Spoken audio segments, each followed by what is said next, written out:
Welcome to Audio Branding, the hidden gem of marketing. Sound plays a more important role in human behavior and our decision-making than you may realize. In this podcast, I'll help you understand the art and science of sound so you can better influence others in business and your life. I'm your host, Jodi Krangle. Let's delve a little deeper.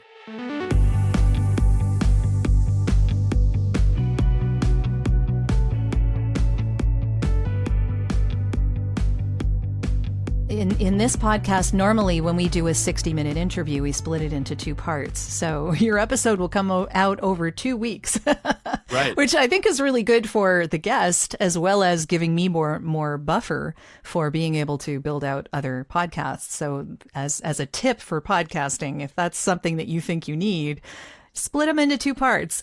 I did that by mistake one time, Jodi. I brought on a guy named James Altucher. Mm-hmm. He's like my favorite entrepreneur. Like I call him the most interesting entrepreneur in the world, kind of like the most interesting man in the world, right? Yeah.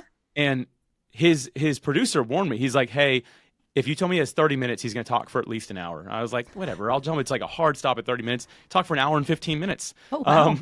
And it just kept on going. And I was like, I told my wife, I guess I'll break it into 2 episodes. I did it. And I was like, that was really nice. Like I got 2 for the price of 1, and they're both really, it's all good content. Because at first, like, I'll cut it down to 30 minutes. I'm like, but every word he said was gold. Like, what do I do, right? Broken into 2 episodes. So Jodi, I love that you do it. That's a pro level hack right there. It helped me a lot. And you know, like you, I started a podcast, and I mean, you had even one before the one that you settled on that you've been doing. And even the entrepreneurial one, you had one before that. So yeah, I had a little bit of testing with an early one that I did called Jodi's Silver Linings, which was just... I remember this. Yeah, it was just a little bit of a something that general wisdom kind of podcast. And also a tip to let people know, if you do a podcast about something, people assume you have some kind of expertise in what you're doing that podcast about. So I was just doing general wisdom, and people were asking me to be a life coach. And that was my hint that I was in the wrong lane. Didn't want to do that, did you? Yeah, no, definitely not. But I did do a couple of interviews, and I learned through doing that in the earlier podcast that the whole splitting it into 2 was actually a really interesting way to do it, because the guest got a 2 for 1 and I got a 2 for 1. So it worked out well for everybody.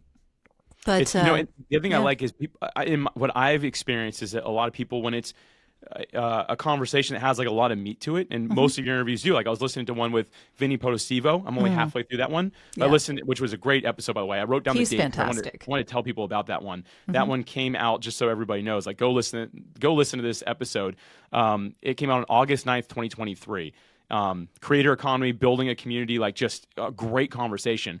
But it's a lot of meat. So it was great that you broke into 2, because it gave me the chance to be like, okay, cool. Let me process all this, and then next time I come back to the podcast, there's going to be a second part to it. So I like it for that reason as well. So I mean, I get it if you have like a true crime or storytelling podcast, maybe you can get away with it being longer. But I'll be real, like after 30 minutes, my mind turns to a bit of mush after that, right? So I need a break. I need to process it. Yeah. One of the other things that I started doing was I did little like 5 to 8 minute long solo podcast episodes. So those kind of like fit in between. Every once in a while, it'll be really super short.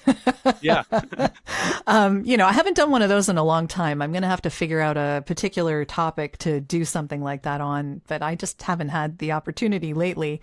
Maybe life coaching? I don't know. No, it will not be on life coaching. No, that is not my lane. I know there are lots of other people way more qualified for that kind of thing. But yeah, the only reason that I raised that was because if you are in a podcast, or you're doing a podcast that you are not quite in alignment with, that can be hard. And it can be like you've done all this work and now you have to restart everything all over again because people thought you were in this lane and you're really in this lane. So, and I'm not saying you shouldn't start and experiment, and you don't have to be perfect the first time, but at least figure it out fairly quickly. I think I got 30 episodes in before I decided that wasn't where I wanted to be. So, but it took some time. It takes time. All of us have to develop our voice, and I think you can really only discover it by using it often, or at least that's probably the fastest way to discover where you're at. Because for me, when I started the very first show that failed, like I learned that's just not where I wanted to be. When I even started creating a brand, similar to you, I think it was about episode 30 where I shifted. I made it shorter. I kind of changed the way I do some things because I realized I was out of alignment with myself. And typically the way you know that is the friction that comes from it, right? I don't want to do this, or I get so nervous before X, right? That's how you kind of realize that, like, okay, I'm not really in my lane the way I should be. And sure, you could probably meet with an expert that can help you get there pretty quick, but I think that nothing beats actually doing the work, right? Like being there. It's like one of my buddies told me, Brandon Turner, he's been in real estate for a long time, and he told me, hey man, like I've written like tons of real estate books. He goes, but if you go do your first flip, you'll learn more in that one flip than you'll learn from all my books if you like read them all for the rest of your life. And he's got like all the wisdom there. He's like, just go do one and you'll see what you'll figure it out, right? So I think that some of the best advice that you and I could give is to tell someone, just start trying and be mindful of where is the friction happening internally, externally, right? Where are the problems arising? Maybe that means I'm not really aligned with what I should be doing. Yeah, yeah. It's just it's a trial and error thing. You have to just kind of do it and see where you land. Yeah. Yeah. But along those lines, I wanted to ask you if you have a mission, because I know that you've been doing this whole creating software pieces to make podcasters' lives easier for a while now. And I know that you have other things besides the pod match. So Yeah. I'd love for you to tell people what else you have available and maybe why you put them together. Yeah. It goes back to deciding to get into it in the first place. I shared about like how to become an entrepreneur, like very simple. And then why I decided I wanted to be in podcasting. And where I really like discovered the problem was actually at a conference that you and I this is where we actually first met in person, was one of the PodFest conferences. It was specifically PodFest 2020. I got off stage after speaking, and I had a piece of paper and a pen. I said, I'm just going to ask everyone what they're struggling with because I wanted to solve that problem, right? Consistently heard having trouble finding guests for my podcast. And that's ultimately what led to us launching Podmatch. And after that, I realized there's still more like smaller problems that podcasters are facing that there's not really a solution for. So it was me and a business partner he's the developer. We just were like, let's just continue in this vein. Like what else is it that's causing friction that hasn't been solved? Like if somebody's like, well, I need a good hosting provider. I'm like, cool. We're not going to be a hosting provider. Here's a few good ones we suggest, right? But when we realized, okay, the next problem was there was not really good project management software for podcasters. Now, if you had a background in it and you're already using something because you came from a corporate background, great. But I'm talking about the people that are just like, hey, I'm a creator, not very organized. I don't know how to get it organized, right? That's when we created Podcast SOP. And then we realized people were having trouble getting reviews for their show. So we launched something called Pod Lottery. And the whole idea is, can we help them make the whole process less stressful and more organized through some project management software that doesn't take time to learn, something really easy specifically for releasing episodes. And we help them get more reviews through some like fun gamified review swaps, that type of things, right? I am still waiting for you to put that on Android, by the way. We think it's January 2024 is what we're thinking. Okay. So just letting you know. So for PodFest, basically. we're working on it, right? So we launched it right after PodFest in 2023. So 2024 is where we're going to do that. So we're real close. But yeah, so those are some of the solutions. And at this point, to go on to like the actual like mission side of it, it really is to create solutions to make independent podcasters' lives easier. And the reason, I know that sounds like maybe a little bit, I don't know, like just like, oh, Alex is such a good guy, right? And that's not what I'm going for. But I do believe in independent voices getting heard and elevated throughout the world. And I don't feel that there's a lot of mediums anymore where we have that opportunity. But podcasting to me is the ultimate solution right now for getting a voice heard and elevated throughout the world, that it can really change somebody's life. Yeah. I've had stories from listeners. I have a lot of friends that have stories from listeners that are all around the world focused on something really specific, saying, this is the one thing I've been searching for, couldn't find it anywhere except for your podcast. That type of thing, I believe, is what makes the world a better place. And sure, pat on the back for Alex or whatever you want to say, but like I am devoted to serving the world in that way. I live a life of service, and that's what I want it to be about. So I just know that podcasting is my lane for it, and that's really my whole motivation. It's not to get rich or famous or anything like that. It's really to help and support. And along the way, yes, I'm able to eat and have a roof over my head along the way. These are good things. For that. Those are good things. Right. But yeah, that's really my whole mission behind it, is just, can we continue to make this thing possible for podcasters? Yeah. Yeah. And I love that you talk about this being the one medium that people can actually reach out to people in an independent way. And there are a lot of gatekeepers in a lot of different places. And I think that there are not as many gatekeepers in the podcasting industry, which is a good thing. I think that, independent voices need to be heard. And this is a great medium for that to happen. So I really love that. How have you noticed the podcasting industry changed since the pandemic? Because this has been an interesting medium to see evolve over time.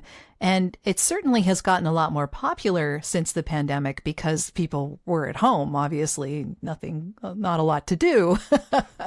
And those independent voices are being heard in better ways now than, different tools were developed during the pandemic and Zoom got better and all of this really interesting stuff that happened. But have you noticed how things have changed in the industry since then?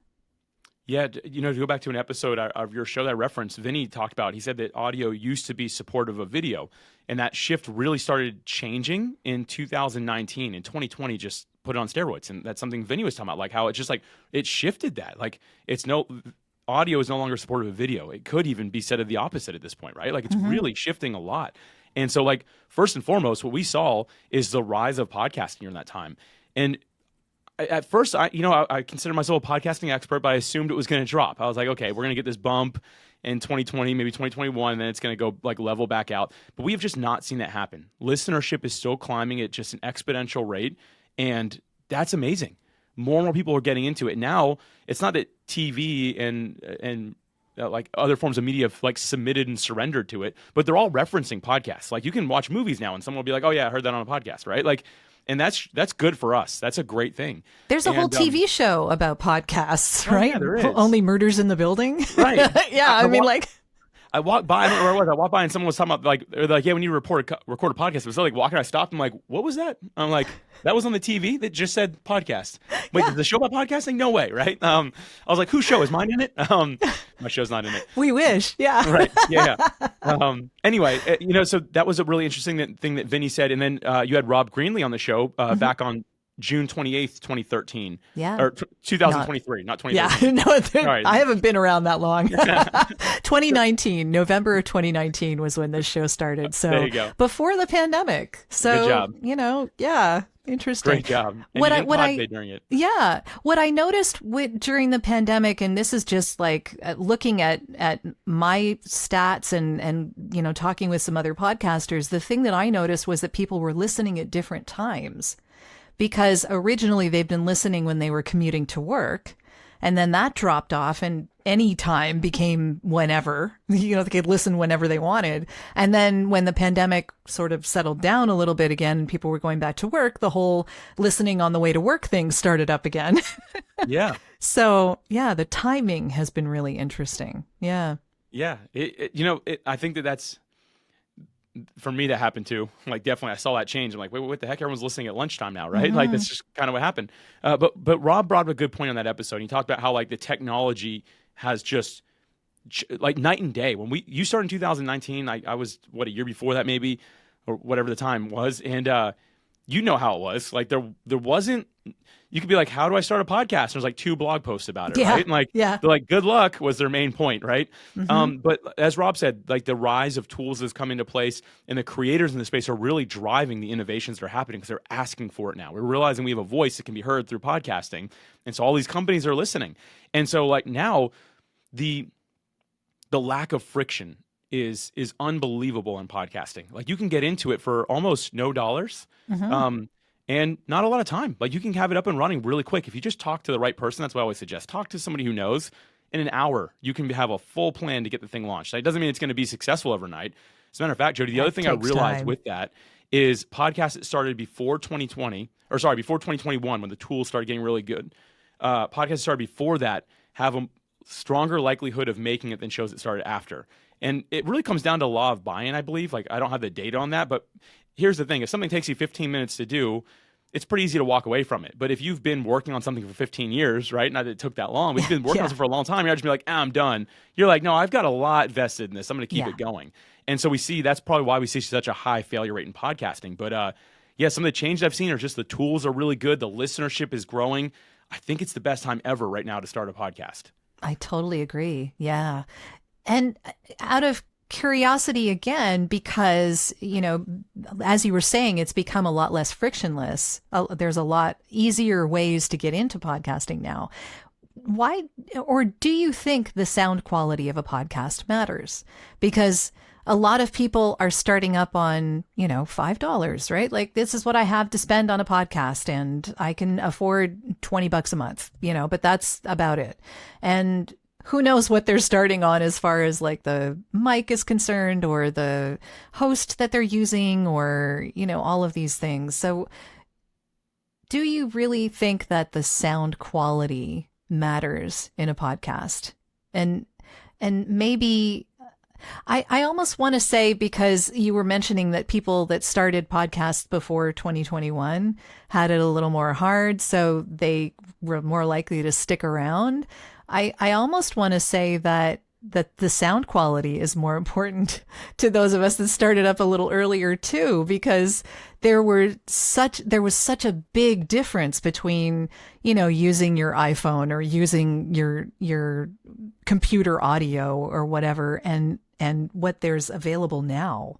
It's a huge difference. I don't know. I don't know what your thoughts are on sound quality. I think it very much so matters if you want to grow a podcast. Mm-hmm. If you just want to start one, I guess it doesn't matter. But if you do want people to listen, listener experience is important. As a software guy, we talk about UX all the time, user experience, right? We call it our member experience. And so for us, we want to make sure it's seamless. It flows really well because you want to keep people happy.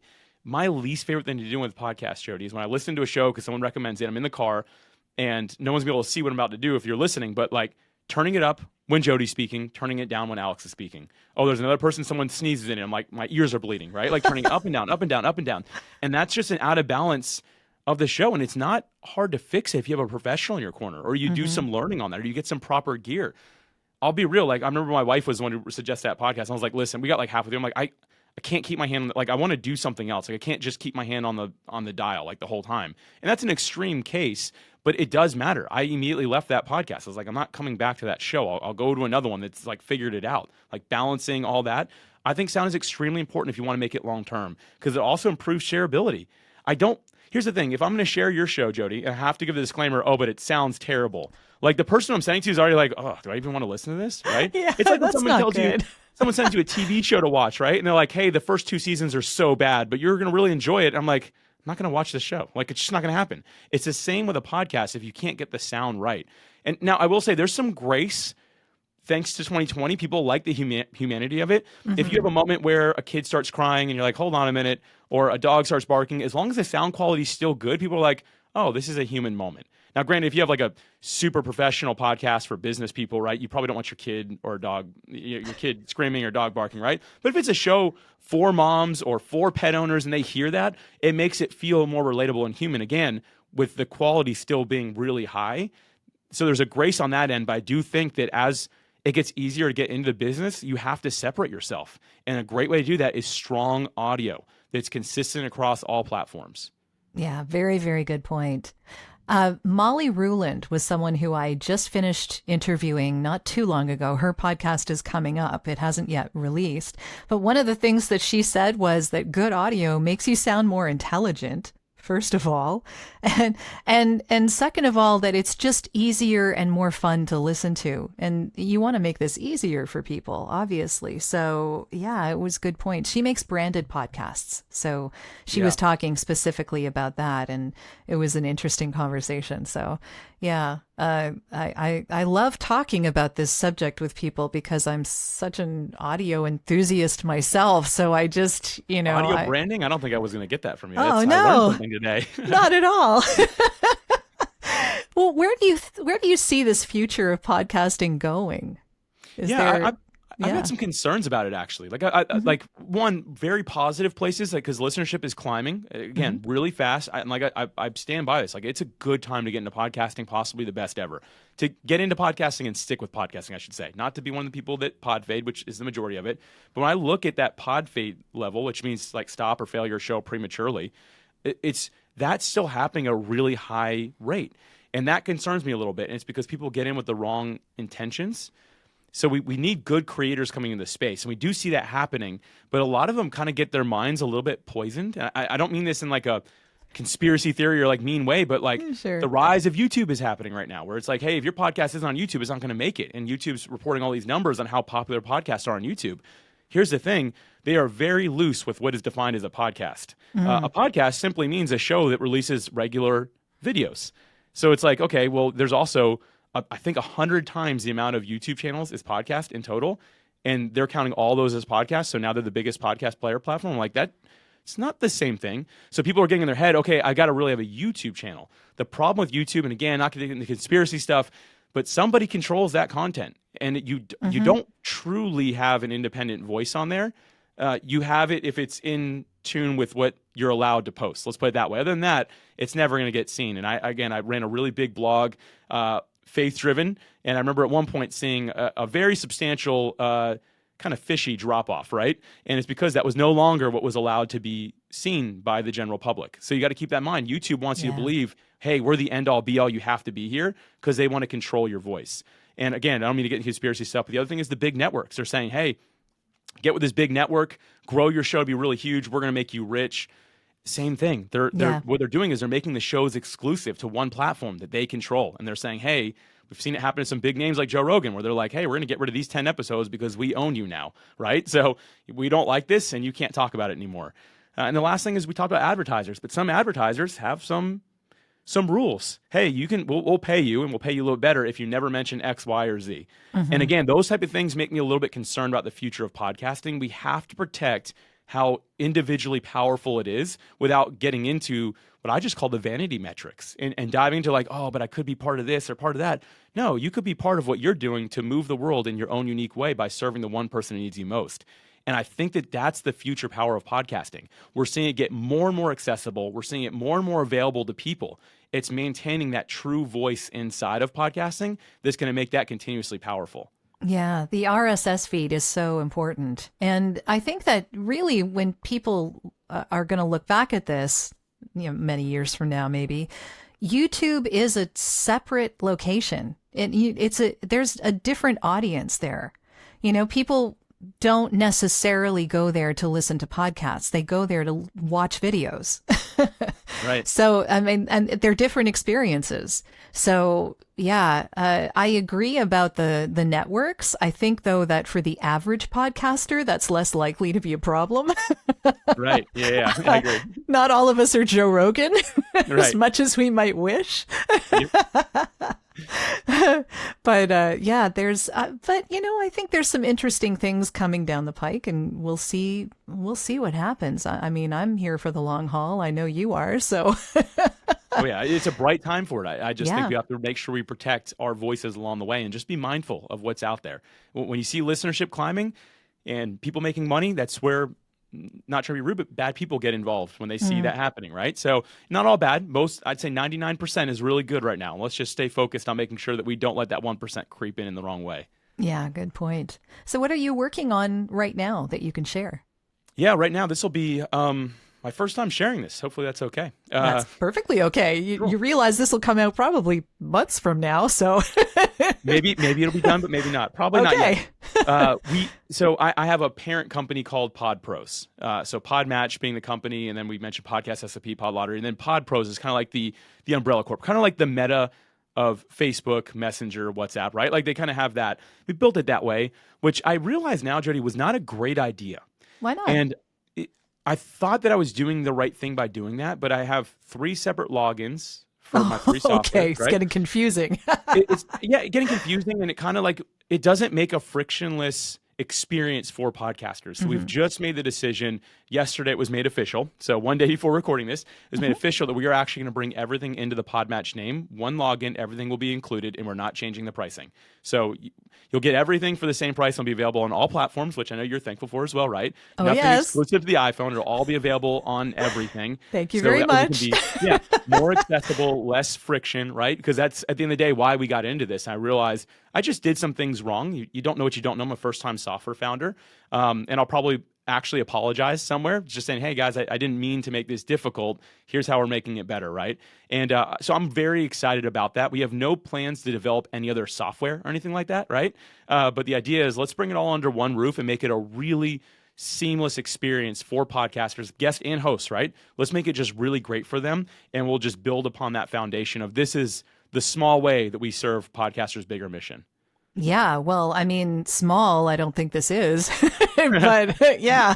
And also you have a survey and such that you allow people to take so that they can improve. And then you have a whole course to go through on Mighty Networks, right? Is that? Yeah, PodScore is like, so that's like kind of independent of, that one won't be brought under the same name because that one actually, there's 39 partners in that. So 39 different companies who kind of put all the pieces together. Mm-hmm. And the whole idea behind it is actually giving podcasters transformation from where they are to where they want to be as a podcaster. And it all starts with a quiz. We call it a fun personality quiz because it does tell you which of the 12 podcaster personality types you are. But beyond that, it'll actually tell you, hey, here's some areas that you should focus on improving, and here's exactly how. And again, it wasn't just me who put it all together. There's 39 of us involved with like all the material. And so it's everyone a lot. It's a lot. They play their unique piece, but it's not one of those things where it's like, hey, go through all 150 lessons of this course. It says, hey, you know what? Here's one section, like we're talking about gear maybe.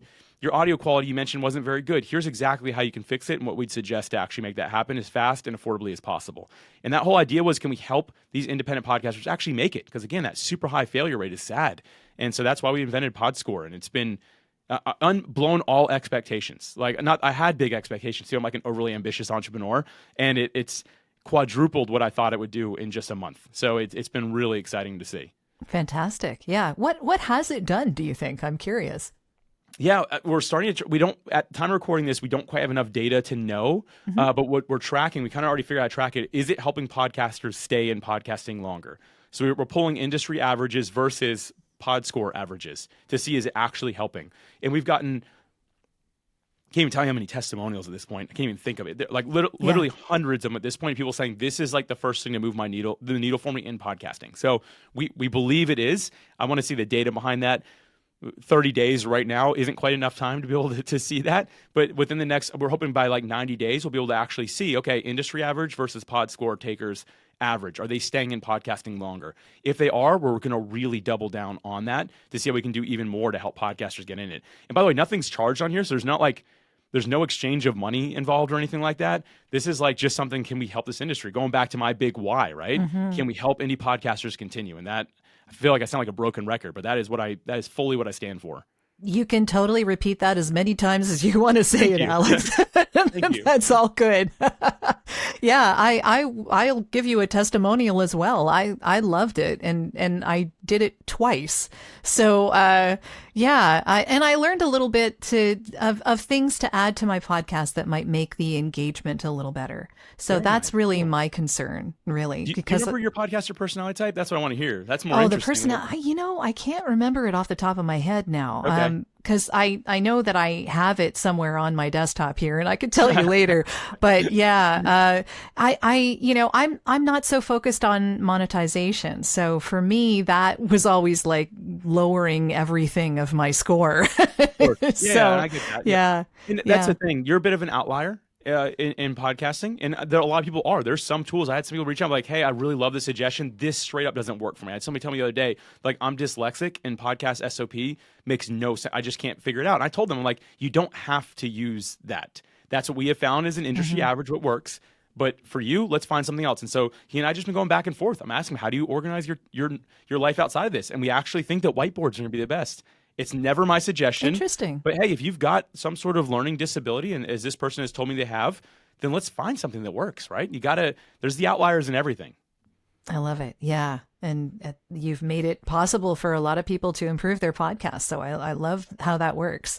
So is there anything that you want to say before we end off here? Anything that you think people should know about podcasting wise, audio wise, sound wise? Yeah, my big thing kind of goes back to what I said a little earlier, but you got to find your own unique voice, authentically yourself, as you were kind of mentioning, Jodi. And I think that the best way to do that is to really get alone with yourself take pen and paper only. You don't need a phone, don't need a computer, right? And write down why you're doing what you do. Like, why do a podcast? Why do anything in audio? Like, what's the reason behind it? And get really deep with that.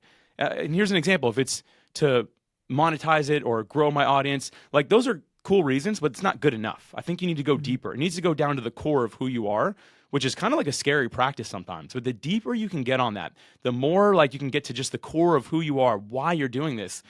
I find that you can just really develop that voice in such an authentic, passionate way that it actually does change lives. And I believe it happens, like I said earlier, one person at a time, but get out there and do the work to really discover your why and purpose through this.